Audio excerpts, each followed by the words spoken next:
Welcome to The Explainer, produced by Forge College. Today, we're diving into a crucial topic, confirmation handling and retry strategies. If you've been following our track on Web 2 integration on Solana, you know we're moving well past the basics. We're getting into the heavy machinery here, right?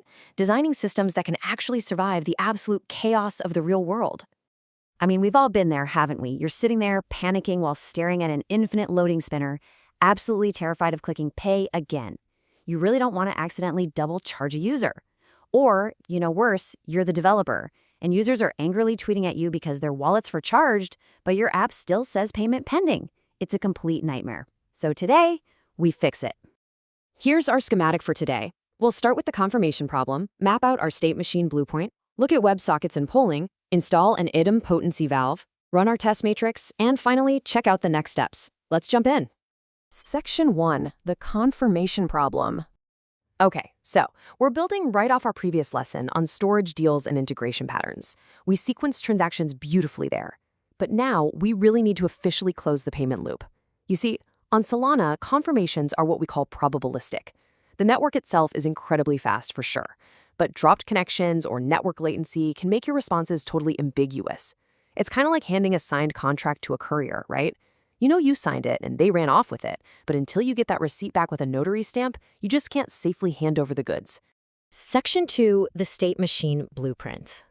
To solve all this ambiguity, we need to construct our confirmation handler as a tightly controlled three-part state machine. We absolutely do not want our code guessing based on random network pings. Instead, the payment flows purely from pending, where we're awaiting on-chain evidence, to either succeeded or failed. There are no confusing maybe states here. Succeeded just means we have the required commitment level. Failed, that means it was explicitly rejected or we maxed out our retries. Doing this keeps your checkout UI and your server perfectly in sync. Section 3, WebSockets and polling fallbacks.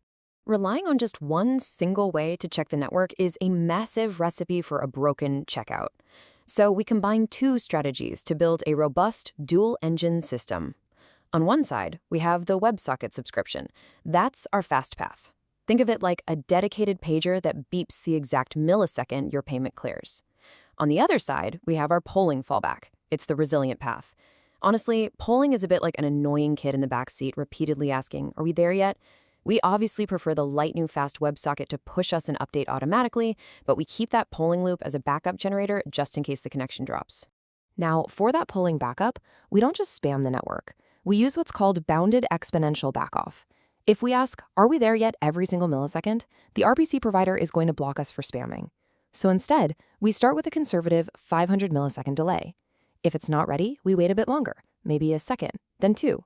We cap the maximum delay right at 4 seconds, and we strictly limit ourselves to 8 total attempts. That way, we don't end up pulling into eternity.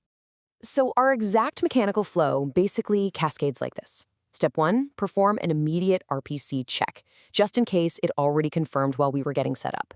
Step 2, try to subscribe to the fast WebSocket. And Step 3, if that WebSocket drops or fails, we trigger the resilient polling loop with our exponential backoff. It's pretty much a foolproof safety net. Section 4, the idempotency safety valve. But hold on a second. What if our retry logic accidentally triggers twice? Or what if a user gets impatient and clicks buy 5 times in a row? We need a safety valve to prevent accidentally draining someone's wallet. And that is where the idempotency key comes in. Think of an idempotency key like a unique ticket number at a busy deli. No matter how many times you wave that specific ticket around, you're only getting charged for and receiving one single sandwich.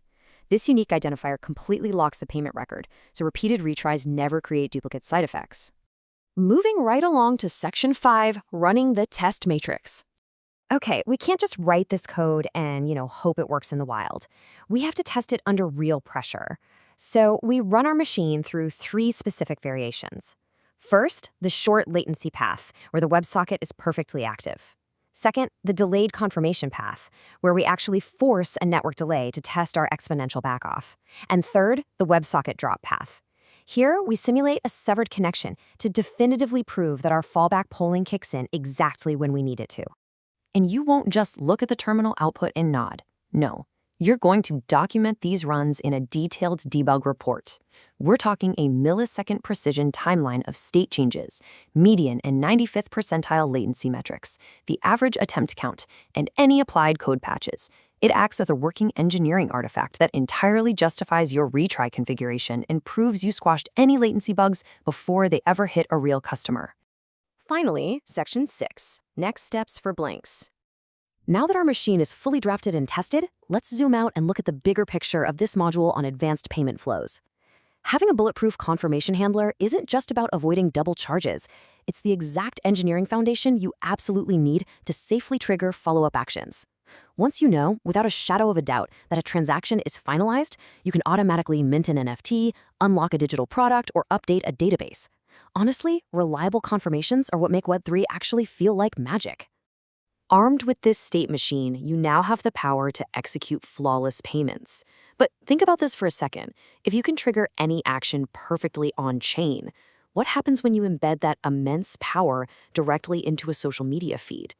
Are you ready to turn a simple tweet into a decentralized point of sale? To find out how, head over to Forge College to master actions, blinks, and more advanced Web3 architecture. This explainer was brought to you by Forge College. Keep building, and I'll see you in the next one.